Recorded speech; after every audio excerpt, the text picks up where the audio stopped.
Hey guys, you're watching Boogie Plays Games, and it's that time of year again. It's the Game Awards time, and I thought we would take, as is tradition, a chance to sit down and talk about some of the games I played this year, some of the games I didn't play this year, take a look at each different category, and talk about who I think is going to win what. Top category right here is Game of the Year, and I want to talk about this. I am not going to do this. I'm going to save this to the end of the video, because I want you to stick around at the end of the video. But the games that got nominated: Control, Death Stranding, Resident Evil 2, Sekiro: Shadows Die Twice, Super Smash Bros. Ultimate, and The Outer Worlds. Let that stew in your mind for a little while, because I know you're going to have opinions on it. I have opinions on it. Feel free to skip to the end of the video if you want to see my opinion there. Best Action Game of the Year: Apex Legends, Astral Chain, Call of Duty Modern Warfare, Devil May Cry 5, Gears 5, Metro Exodus. There's a little side-scrolling button here. I don't think we're going to need it. Best action game. I probably put 10 or 15 hours into Apex Legends. I did not bother with Astral Chain. Call of Duty Modern Warfare, I will not. Don't care about it. Devil May Cry, I did play a fair amount of it. Gears 5, I played a fair amount. Metro Exodus, I played a fair amount. I've not completed any game on this list. What game do I think had the best action here? Metro Exodus is more of an RPG to me. Gears 5 had some really fun multiplayer, really like the Horde modes. Devil May Cry 5, it was beautiful. The action was not for me. Too combo-y, too button mashy. I don't really understand what I was doing in it. And Apex Legends, I feel like that's more of a multiplayer option. I wouldn't give it the best action game. I would see Devil May Cry 5 winning this category. That would be the most obvious one, even though I don't think that's the one I would probably pick. That's one I see winning. This, by the way, when I do these videos, it's not necessarily what I would personally choose. It's more about what I think the industry is going to choose, the voting panel is going to choose. That's my opinion. I will offer my opinion quite often, but the game that I pick most likely is going to be the game that I think the industry is going to pick. Action adventure game, Borderlands 3, yes. I love that game. Good Lord. I've got 2 max level characters. I've got a third character that's like halfway max. I've got just about every legendary in the game. Woo, God, I love that game. Control, Death Stranding, Resident Evil 2, The Legend of Zelda: Link's Awakening, and Sekiro: Shadows Die Twice. So we're going to talk about this when we get to the main category, and this is my opinion. I think remakes, even when they are full remakes like Resident Evil 2, or Zelda: Link's Awakening, I don't feel like they should be allowed on the list. That's my opinion. Jeff Keighley, if you value my opinion, and I imagine you probably don't, but if you do, that's my opinion. I don't feel like re-releases deserve a slot on spots like this. Both great games, don't get me wrong, and even they pretty much remade the game from scratch still. My choice here is easily Borderlands 3, and I don't see Borderlands 3 winning any other category. So I do think it deserves a win, and I think they will give it to them here. Death Stranding, I think, does not get it here because it's quite the adventure game, quite the action game. Honestly, though, the industry will probably give this to Sekiro. Realistically, I think if any game summarizes action adventure this year, I think it would be Sekiro. I hated that game. I hated that game. It is so not for me. But if you enjoyed it, I'm happy for you. Art direction, I think Control is going to win something. Obviously, Control did get nominated for Game of the Year. This had a great art direction. Death Stranding had a great art direction. Gris, I have not played. Wild Hearts, I did not play. I've seen some of it get played. It was pretty beautiful. Legend of Zelda: Link's Awakening, if you're going to put it on the list, I could see it winning because it's just such a gorgeous game. Frame rate issues aside. Such a gorgeous game. What a great playthrough that was. But I could see Control winning here. I think the industry will give that to Control. Control is on a lot of lists. I'm really surprised by that. Audio design, well, who cares? Nobody cares that much about audio. Give it to Gears 5. Okay. Community support. Recognize a game for outstanding community support, transparency, and responsiveness. Notice Anthem is not on the list. Final Fantasy 14. Destiny 2, Apex Legends, Fortnite, and Tom Clancy's Rainbow Six Siege. Well, as far as online services go, I played a fair amount of Fortnite. I played a little bit of Destiny 2. I played a fair amount of Apex Legends. Played a little bit of Final Fantasy 14 off and on. I would be difficult to... I don't know that much about this category, so I would say the folks over at Apex Legends did a great job of doing what they do. I would be tempted to give it to them. I think Fortnite will get it, though. I mean, Fortnite has its community wrapped around its little finger. They really do. So I think that might be the correct answer. Content Creator of the Year. This is Trending Gamer of the Year. I won this back in 2016. You got Courage, you got Dr. Lupo, you got Ewok, you got Grefg, and you got Shroud. I only know like half these people. Who's going to win this one, do you think? Let me know in your comment section down below. Let me know. Esports coach, ooh, no. Esports event, oh. Esports game of the year, oh. Esports host, oh. Esports player, esports team. I think I've just decided I don't want to go to the Game Awards this year because I don't want to sit through all of the esports stuff. Here's a category I like, family game. I played every game on this list extensively. Beat Yoshi's Crafted World, put hundreds of hours into Smash Brothers Ultimate, put probably 100 hours into Smash Brothers Mario Maker 2. I've only put about 10 hours into Ring Fit Adventure so far, but I do like that game. It's really bad on my knees. And Luigi's Mansion 3, which I'm about 70% through. I haven't fully completed it yet. I might not complete it because I don't know, the puzzles towards the end are not that great. I get confused. All of these are incredible games. Yoshi's Crafted World, I have to say, was really a lot of fun. Very easy game. I like the fact that you could reverse the maps and go through them a second time. They just didn't do very much with it. But what's there is pretty good. Smash Brothers Ultimate, I think, has a chance to win Game of the Year. Super Mario Maker, I would give it to Super Mario Maker 2 here. It's just fantastic. It's just absolutely fantastic. Endless content. I mean, you can't get a better value for your $60 as you can out of Super Mario Maker 2 if you like Mario games. Luigi's Mansion 3, very good. Like I said, I've never been a big puzzle gamer, though. Best fighting game of the year, Dead or Alive 6 was not good. Jump Force was not good. Mortal Kombat 11, I did enjoy quite a bit. I have not played Super Samurai Showdown, Super Smash Bros. Ultimate. Is this even a contest? Is this even a contest? No, obviously. Obviously, Smash Brothers wins this category. I'm sorry, Mortal Kombat 11, which I did play extensively. And of course, the folks over there, I should say, the folks over in NetherRealms have been very, very good to me. But nope, straight up, man. Straight up, Super Smash Bros. Ultimate every day, all day. What a game. The freshest indie game. Nope. No. Okay, so Zaum, which made Disco Elysium. For Gris. For My Friend Pedro. Outer Wilds. Not Outer Worlds, don't get those confused. Slay the Spire. And Untitled Goose Game. Untitled Goose Game stole the world's heart. This is completely in the bag for House. Yeah, House wins that category. Untitled Goose Game, amazing. Game direction, we have a Control, Death Stranding, Resident Evil, Sekiro, Shadows Die Twice, and Outer Wilds. Let me go ahead and say that Death Stranding had the best game direction. And if Death Stranding is not going to win Game of the Year, and I think it might, if it does not, it will win game direction. Easily one of the better game directions. Now, I will say Sekiro, which is, again, not a game I enjoyed, great direction, great art style, just great concept, took the concept and went deeper with it. Could be that. Resident Evil 2, again, I don't think remakes should be on the list, but if they're going to be on the list, really great decision to do what they did with that game. But in this category, I think it's going to be either Control or Death Stranding. And my vote would probably go in for Death Stranding here. Which, again, is a game I did not like.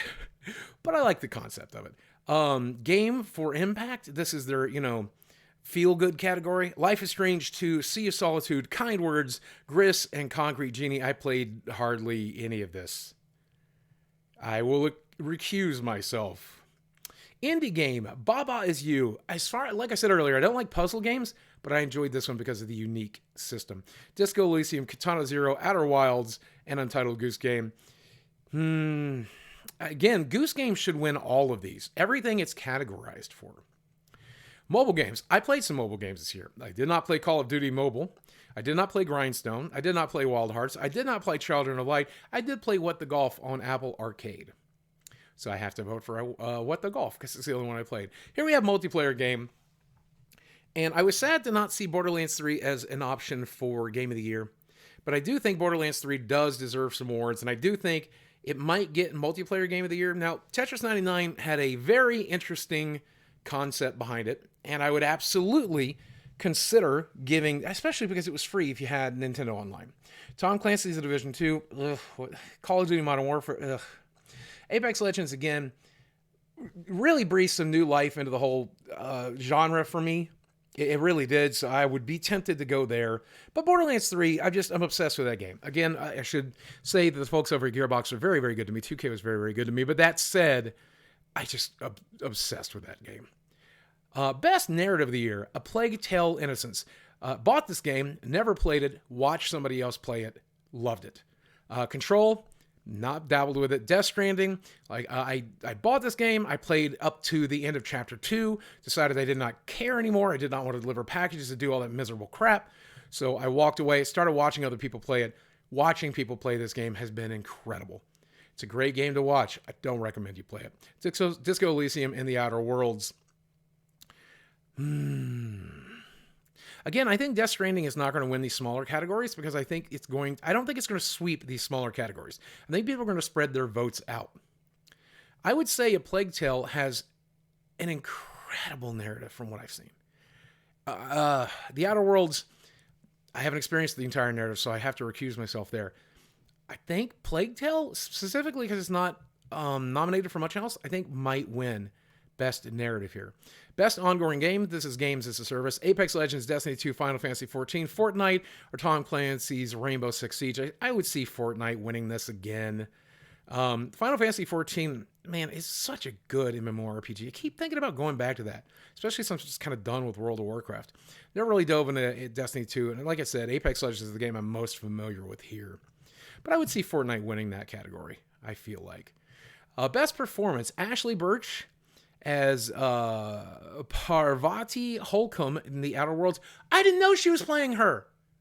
I didn't recognize Ashley in that role. Oh my God. Parvati's the first companion you pick up. Courtney Hope as Jess Faden in Control. Laura Bailey as Kat Diaz in Gears 5. Mads Miskelson as Cliff in Death Stranding. Matthew Porretta as Dr. Casper Darling in Control. And Sam Porter, of course, Norman Reedus as Sam Porter. Norman Reedus does such an incredible job. I don't know these games. I don't know Control and Gears 5 as well as I'd like. I've mostly done multiplayer in Gears. So, yeah, I might have to recuse myself from this category. Hi, Ashley. I love you, though. I would vote. When I finally vote, I'll probably vote for Ashley if we go. Role-playing game of the year, Disco Elysium. Is that a role-playing game and a puzzle game and an action? Is this kind of... maybe I need to look into this game. Kingdom Hearts 3. I'm glad to see it nominated somewhere, but such a letdown. I mean, a 6 out of 10, 7 out of 10. I still enjoyed it. Monster Hunter World Iceborne, The Outer Worlds, Final Fantasy XIV, Disco Elysium. Gives you an idea. We didn't have a lot of options for role-playing games this year, I guess. The Outer Worlds, easy choice. Easy choice. Best score in music, nobody cares about that category. Off the top of my head, Cadence of Hyrule, though. Oh, yeah. Oh, Devil May Cry has an incredible soundtrack, as does Death Stranding, as does King... Wow, that's a tough category. I'm not even going to upset people by choosing a vote there. Sports racing game, we have Crash Team Racing Nitro Fueled, Dirt Rally 2.0, FIFA, stupid category. No, I don't care about the category. The only one I played here is Crash Team Racing, and I didn't play much of it, so that one. Strategy game, was it a good year for strategy games? We have Anno 1800, Fire Emblem 3 Houses, Total War 3 Kingdoms, Tropico 6, Wargroove, and Agent of Wonders. I dabbled with Wargroove. I would have to give it to Wargroove. VR/AR games. As much as I love VR, I've barely played any this year. I did play a good amount of Beat Saber. I did play a little bit of a Trover Saves Universe, and I did play a little bit of No Man's Sky, but not in VR. Blood and Truth and Asgard's Wrath, no clue about these games. Trover Saves the Universe, by the way, I did get a Cinecode by Justin Roiland for this game. I probably would not have played it otherwise. I've talked about it quite a bit because he sent me that, and he's easily going to get my vote here because I like it way more than I like Beat Saber. He made me feel so bad. I did play it in VR. You can also play the game out of VR as well, but probably my favorite VR game this year just because it's so story-based. And again, I'm not much of a puzzle gamer, so sometimes the puzzling, platforming upsets me, annoys me. But for the most part, he just made me feel really bad about killing the wrong stuff. If you play the game, you'll know. All right, going back to the top. Here we go. This is what you've been waiting for. Game of the year. We have Control, Death Stranding, Resident Evil 2, Sekiro Shadows Die Twice, Super Smash Bros. Ultimate, and The Outer Worlds. The Outer Worlds is phenomenal. Smash Brothers is the game I spent the most time with here. I did not like Sekiro, but I do know that plenty of people did. I do not believe that Resident Evil 2 should be allowed on this list because it is a remake, should not be here. Borderlands 3 or something else should be here. Death Stranding and Control are also, again, kind of shoe-ins for a game of the year. But Control, I think, is the most controversial one here. And I know a lot of people are going to say, where's Jedi Fallen Order? Jedi Fallen Order should be on this list. And yes, I agree. Jedi Fallen Order should have been on several of these lists. The problem is, it and Pokemon both came out on the 15th, which is past the date of nomination. You can't be nominated. I forget what the nomination date was, but those games literally cannot be on the list. But I do not feel... I probably need to spend more time with Control before I say this definitively. I don't want to tell anybody that's played it, but I do know a lot of people did not seem to like that game. In fact, I wonder what the Metacritic score on it is. But anyway, let's move on. My biases about Control aside, I think the slam dunk for this category is going to be Death Stranding, which is a game I do not like. But I'm going to defend this game one more time, just like I did in my previous video. I do not like the grueling gameplay in this game. I didn't get to Chapter 3 where it changes up a little bit, but again, I have watched other people play it, and I know that this gameplay is not for me. However, this is not best game of the year. This is not the most fun game of the year. This is, in my opinion, similar to the category of Time's Man of the Year. Even if you don't like the Man of the Year, the president can, even if you don't like the president can win Man of the Year. Bad people have won Man of the Year. I think, I'm not even going to say his name, but bad people have won Man of the Year. Death Stranding is such a unique game that I think the industry is going to vote for that. And here's why I say this. Take a look at who's voting. Okay? Take a look. Where is it? Sorry, wrong one. Take a look at who's voting here. Here's your voting jury. Okay? Going down to the United States, looking who's voting here for the United States. Do you see who we got Engadget and GameSpot and GameRanks and Funhouse, and you've got a lot of people who, even if they didn't like this game, Polygon, PC Game, even if you don't like the gameplay, you're going to recognize the importance of this game and the message that Kojima has behind it. And minor spoiler here, the message here is about treating each other better with kindness and love and learning how to work together again. What an awful way to tell that story. If I were voting here, I'm voting for Smash Brothers. I love Smash Brothers. I put 100 plus hours into it. I love it. That's my easy vote. Not even thinking about it twice. That's just an easy decision for me. But that said, I think the industry is going to give it to Death Stranding. I also, even with my limited exposure to the Outer Worlds right now, still got a lot more of it to play. I think the Outer Worlds really has a good shot at it too here. Now, again, this is one man's opinion. Let me know if you think I'm wrong down in the comment section below, and I bet you do. While you're down there, do me a favor, drop a subscribe on this channel if you want to see more videos like this. Hit that notification bell so you can be one of the first people to see a video as soon as it goes live. And if you do that, you'll be helping me out. Guys, as always, thanks for watching. I love you very much, and I speak with you again soon. Now I'm going to go play Pokemon, which is not even on this list. Or maybe Jedi Fallen Order, which is also not on this list.